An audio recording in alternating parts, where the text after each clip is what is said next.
Hello viewers, எல்லாருக்கும் வணக்கம். இந்த ஒரு வீடியோவில் நம்ம பார்க்க பொழுது பணம் சேமிப்பு முதலீடு அப்படின்னு நீங்கள் யோசிக்கிறீங்க அப்படின்னாலே உங்களோட மைண்டுக்கு ஃபஸ்ட்டு வர்றது ஒரு நல்ல லாபமும் இருக்கணும், அதே அளவுக்கு எனக்கு முதலுக்கும் மோசமாகக்கூடாது, எனக்கு நல்ல வருமானம் கிடைக்கணும் அப்படின்னு நீங்கள் யோசிப்பீங்க.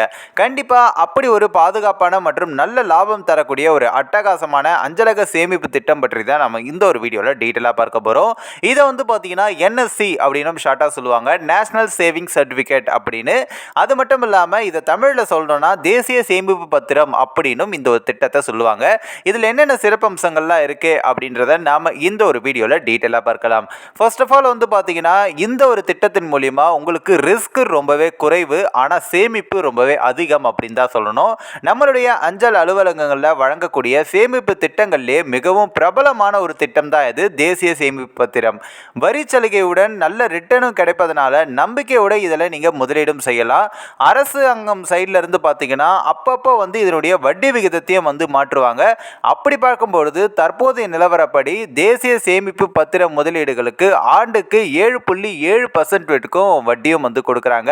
அது மட்டும் இல்லாமல் இதில் யாரெல்லாம் முதலீடு செய்யலாம் அப்படின்னு பார்த்தீங்கன்னா இந்தியாவில் வசிக்கக்கூடிய தனிநபர்கள் மட்டுமே இதில் முதலீடும் செய்ய முடியும்.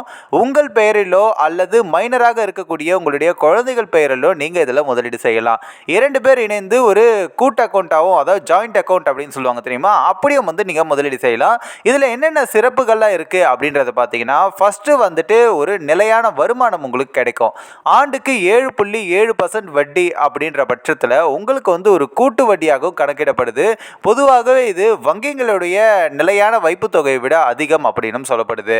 ரெண்டாவதாக பார்த்தீங்கன்னா வரிச்சலுகை பெறுவதற்கான ஒரு நல்ல முதலீடு இது அப்படின்னு தான் சொல்லணும். அது மட்டும் இல்லாமல் உங்களுக்கு தேடி கொண்டிருப்பவர்களுக்கு இது ஒரு சிறந்த திட்டமாகவும் இருக்கும். தேசிய சேமிப்பு பத்திரத்தில் செய்த முதலீடுகளை வருமான வரி சட்டத்தின் பிரிவு 80C கீழ் சுட்டிக்காட்டி ரூபாய் 1.5 லட்சம் ரூபாய் வரைக்கும் வரிச்சலுகை உங்களால் பெற முடியும்.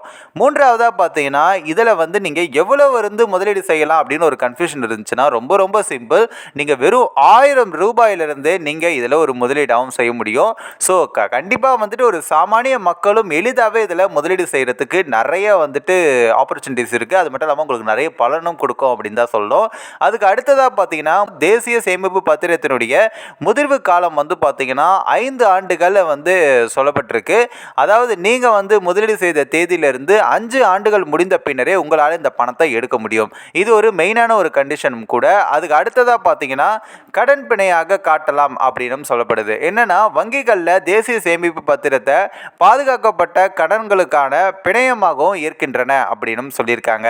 அதுக்கு அடுத்தபட்சமாக முதிர்வு தொகைக்கு வரி கிடையாது அப்படின்னு சொல்லியிருக்காங்க. அதாவது 5 ஆண்டுகள் முடிவடைந்த பின்னர் மொத்த முதிர்வு தொகையும் உங்கள் கணக்கிற்கு வந்துடும் அப்படின்னும், இந்த தொகைக்கு டிடிஎஸ் எனப்படும் மூலத்தில் கழிக்கப்படக்கூடிய வரி எதுவுமே கிடையாது. அதே போல் முதல் 4 ஆண்டுகளில் உங்களுக்கு கிடைக்கக்கூடிய வட்டி தொகை மூலத்தொகையுடன் சேர்க்கப்படுவதால் உங்களுக்கு வட்டி கிடையாது அப்படின்னும், ஆனால் 5வது ஆண்டில் கிடைக்கக்கூடிய வட்டி தொகை இன்கம் ஃப்ரம் அதர் சோர்ஸில் சேர்க்கப்படும் அப்படின்ற மாதிரியும் சொல்லியிருக்காங்க.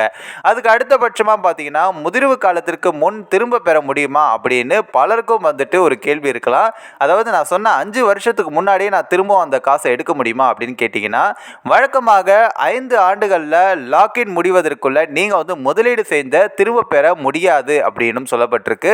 ஒரு வேளையில் நீங்கள் முதலீடு செஞ்சீங்க அப்படின்னா நீங்கள் இறந்துட்டீங்க அப்படின்ற பட்சத்தில் நீதிமன்ற ஆணை பிறப்பிக்கப்பட்டாலோ தொகையை 5 ஆண்டுகளுக்கு முன் எடுக்க முடியும் அப்படின்னு சொல்லியிருக்காங்க. அதுக்கு அடுத்தபட்சமாக பார்த்தீங்கன்னா 5 ஆண்டுகளில் 40%க்கும் மேல் லாபமும் இதில் கிடைக்கும் அப்படின்னு பலரும் சொல்கிறாங்க. ஆனால் கிடைக்குமா அப்படின்னு பலருக்கும் ஒரு கன்ஃபியூஷனும் இருக்குது.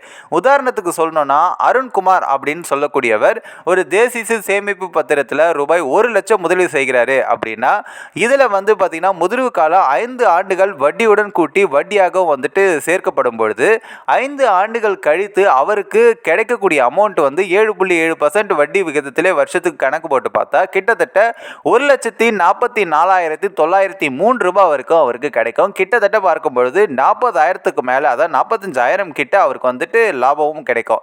ஸோ கண்டிப்பாக இது ஒரு நல்ல முதலீடாகவும் இருக்கும், ஒரு நல்ல லாபமாகவும் இருக்கும் அப்படின்னு சொல்லலாம். நீங்கள் இதில் எப்படி முதலீடு செய்கிறது அப்படின்னு பார்த்தீங்கன்னா நீங்கள் உங்கள் பக்கத்தில் இருக்கக்கூடிய அஞ்சல் அலுவலகத்துக்கு சென்று இந்த ஒரு சேமிப்பை பற்றி கேட்டிங்கனாலே உங்களுக்கு நிறைய டீட்டெயில்ஸ் சொல்லுவாங்க. நீங்கள் அங்கே போயிட்டு அப்ளை பண்ணிங்கன்னா உங்களுக்கு நிறைய டீட்டெயில்ஸோடு கேட்டுட்டு அதுக்கப்புறம் நீங்கள் அப்ளை பண்ணிக்கலாம். பார்க்கலாம். ஸோ நல்ல முதலீடுக்கு ஒரு சூப்பரான ஆப்பர்ச்சுனிட்டி இது அப்படின்னு தாங்க சொல்கிறோம். சரி, ஓகேங்க. இதே மாதிரி நிறைய ஸ்கீம்ஸ் குறித்தும் நிறைய பிஸ்னஸ் ஐடியாஸ் குறித்தும் வீடியோஸ் பார்க்க நம்ம தகவல் மீடியா சேனலையும் சப்ஸ்கிரைப் பண்ணுறேங்க. இந்த வீடியோ குறித்து உங்களோட கருத்துக்களை நீங்கள் மறக்காமல் கமெண்ட்ஸ்லும் சொல்லுங்கள்.